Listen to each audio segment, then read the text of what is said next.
Cordial saludo, mi estimada Paola. Esta es retroalimentación de los trabajos presentados a lo largo del semestre.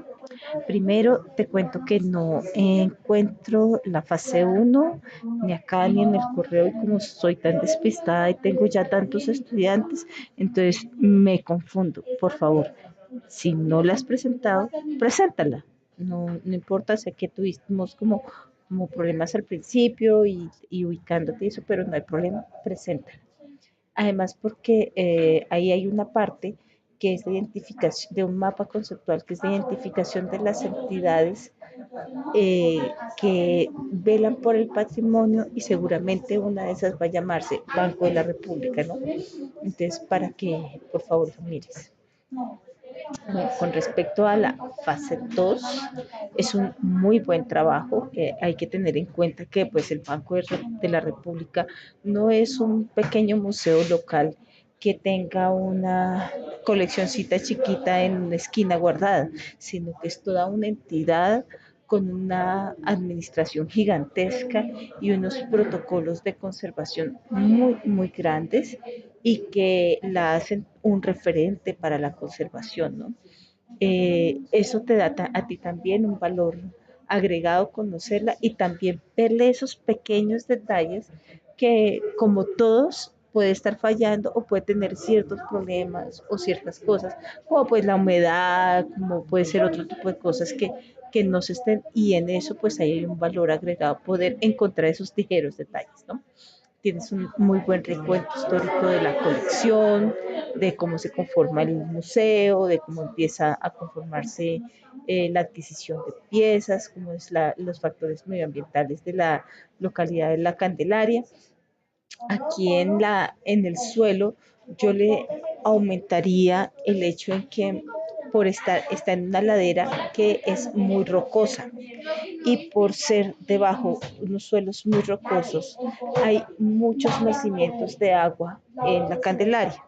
Por eso está el río Rumichaca, que es la calle séptima, y el río San Francisco, que es la Jiménez.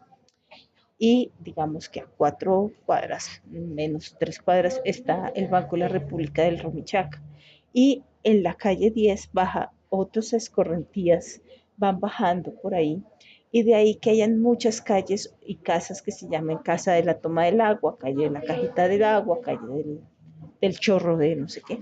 Entonces es por el nivel de humedad que escurre de la montaña, y por ser un suelo muy rocoso, entonces se filtra a la superficie rápidamente.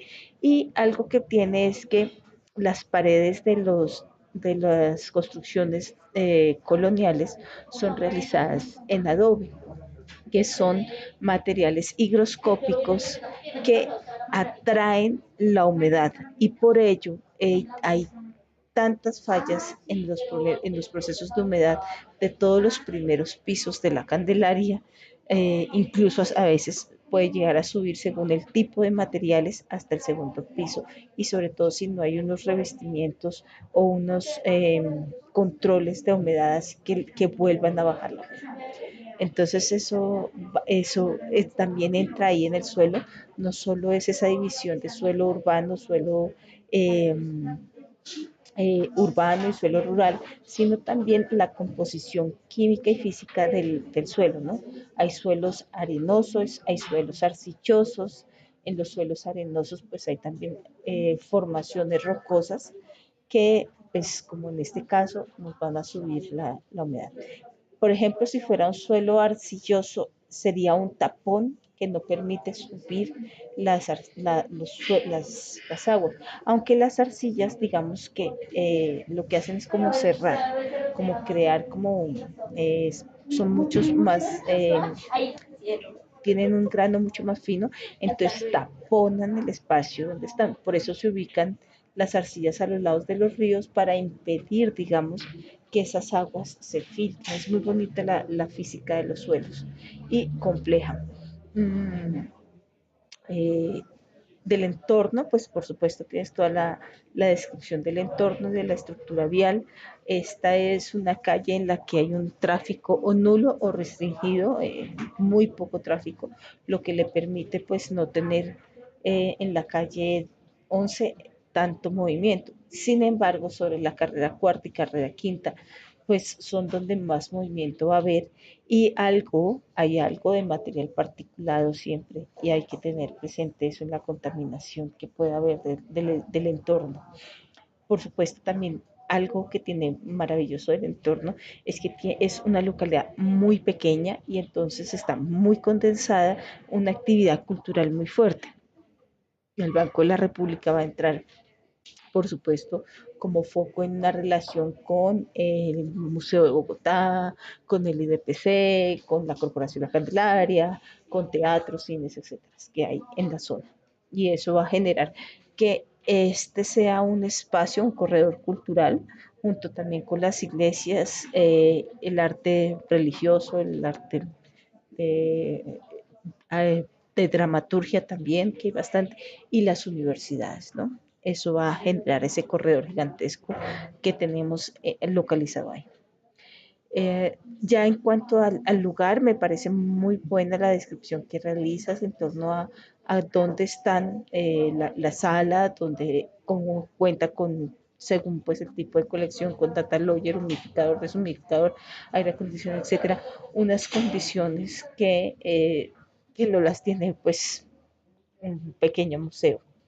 Y al tenerlas, pues también le dan otros retos al Banco de la República. ¿Mm?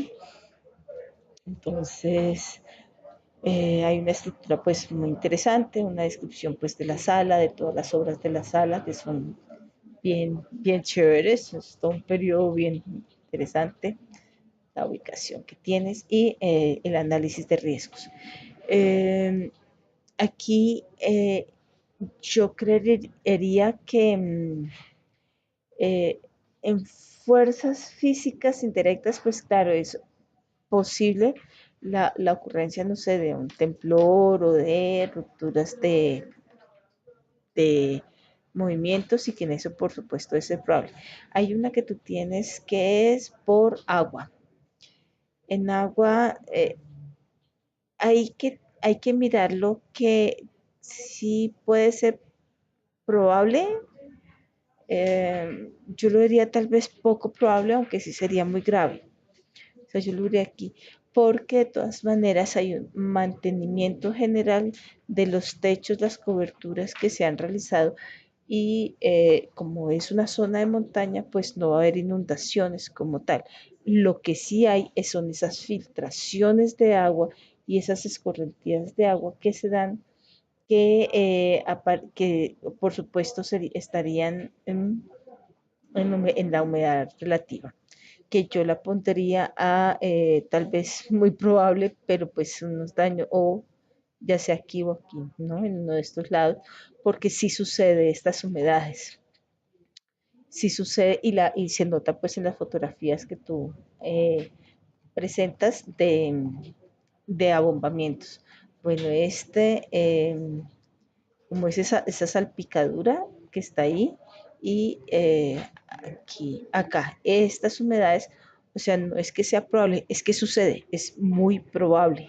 Y yo creo, y todos estos son abombamientos por esa humedad en esa construcción, ¿no? Entonces, sí sucede y hay que mirar pues si se afecta o no la colección. Esto también tiene que ver con ese fenómeno agua que pues sí sucede. Bueno, es muy probable ahí el daño de eso. Mm, entonces, bueno, aquí te voy a dejar pendiente. Aquí creo que es un muy buen trabajo. ¿Ya? Creo que pues tienes toda la descripción del lugar, de los riesgos, hay unas recomendaciones y como siempre participas muy bien en tus clases. Mm, ahora vamos con la siguiente fase, que es este Excel, que lo presentas muy bien, comúnmente pues, no me lo presentan así de bien, con las imágenes incrustadas. Hay una muy buena descripción de cada imagen y eso es importante. Gracias por haber cambiado esta observación aquí, porque me permite tener una organización mejor, digamos, de las fichas. De poder mirar estos datos que tú estás adquiriendo.